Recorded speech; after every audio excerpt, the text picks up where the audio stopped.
Hello दोस्तों, welcome to my YouTube channel. आज की वीडियो दिल्ली के बारे में है। दिल वालों का शहर दिल्ली, जिसकी हिस्टोरिक टाइम से एक सिग्निफिकेंस वैल्यू रही है। ऐसा माना जाता है कि महाभारत में जिस इंद्रप्रस्थ नाम के शहर का जिक्र हुआ था, वो आज का दिल्ली ही है। डिफरेंट किंग्स आए और गए, लेकिन एक चीज़ नहीं बदली, वो है दिल्ली और दिल्ली की इम्पोर्टेंस। दिल्ली कल भी इम्पोर्टेंट था, दिल्ली आज भी इम्पोर्टेंट है। इवन ब्रिटिशर्स ने 1911 में कोलकाता से शिफ्ट करके न्यू दिल्ली को इंडिया की कैपिटल बना दिया। तब से लेकर आज तक नई दिल्ली ही भारत की कैपिटल है। इंपॉर्टेंट सवाल आप लोगों से, इंडिया की कैपिटल क्या है, दिल्ली या नई दिल्ली? बहुत लोग इस चीज़ को लेकर के कंफ्यूज रहते हैं, तो लेट मी क्लैरिफाई। दिल्ली में टोटल 11 डिस्ट्रिक्ट्स हैं, उनमें से एक है नई दिल्ली जो है कैपिटल ऑफ इंडिया। उसके बाद आता है दिल्ली जो एनसीटी यानी नेशनल कैपिटल टेरिटरी है, विच इंक्लूड्स न्यू दिल्ली। इसके बाद आता है एनसीआर नेशनल कैपिटल रीजन, जिसमें दिल्ली और दिल्ली के आसपास के नेबरिंग स्टेट्स हरियाणा, राजस्थान और उत्तर प्रदेश के 24 डिस्ट्रिक्ट्स को मिला के बनता है एनसीआर। एनसीआर का फॉर्मेशन दिल्ली और उसके आसपास के एरिया के डेवलपमेंट के लिए हुआ। According to the census of 2011, Delhi की पॉपुलेशन है 1.67 करोड़। दिल्ली का जीडीपी है 10.4 लाख करोड़ रुपीस। दिल्ली की पर कैपिटा इनकम है 4,44,768। दिल्ली की इकोनॉमी 2% एग्रीकल्चर, 14% इंडस्ट्रीज और 84% सर्विस सेक्टर पर डिपेंड करती है।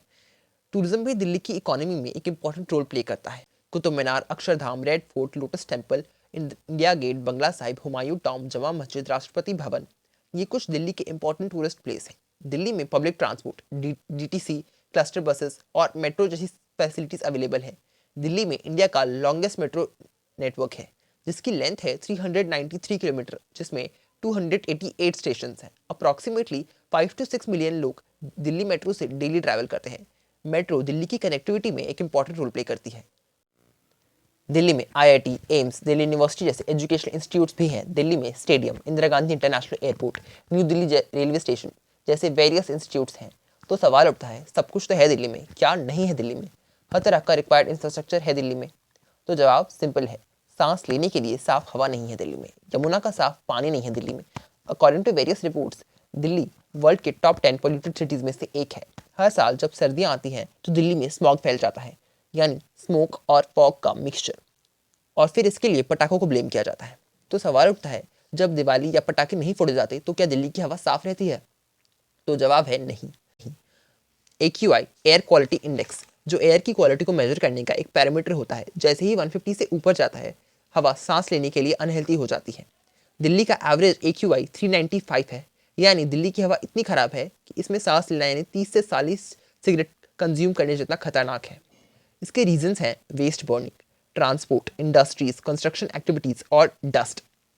रीजंस तो सबको पता है, पर इसकी रिस्पॉन्सिबिलिटी कौन लेगा? दिल्ली के लोग गवर्नमेंट को ब्लेम करते हैं, सेंट्रल गवर्नमेंट स्टेट गवर्नमेंट को ब्लेम करती है, स्टेट गवर्नमेंट सेंट्रल गवर्नमेंट को ब्लेम करती है, और इसकी रिस्पॉन्सिबिलिटी कोई नहीं लेता। Delhi being capital of India should be the one of the best place to live. सबको अवेयर होने की ज़रूरत है, दिल्ली के लोगों को और दिल्ली की गवर्नमेंट को भी। अगर दिल्ली की गवर्नमेंट कोई एक्शन नहीं ले रही तो लोगों को अवेयर रहना चाहिए इलेक्शन के टाइम, वोटिंग के टाइम, और सोच समझकर वोट करना चाहिए। और अगर गवर्नमेंट एक्शन ले रही है और दिल्ली के लोग फॉलो नहीं कर रहे तो गवर्नमेंट को अवेयर रहना चाहिए और पेनल्टी, फाइन्स, पनिशमेंट देनी चाहिए, क्योंकि चेंज हमें ही लाना है, अलग अलग होके नहीं, एक साथ मिलके। #Being the part of change. Thanks for watching.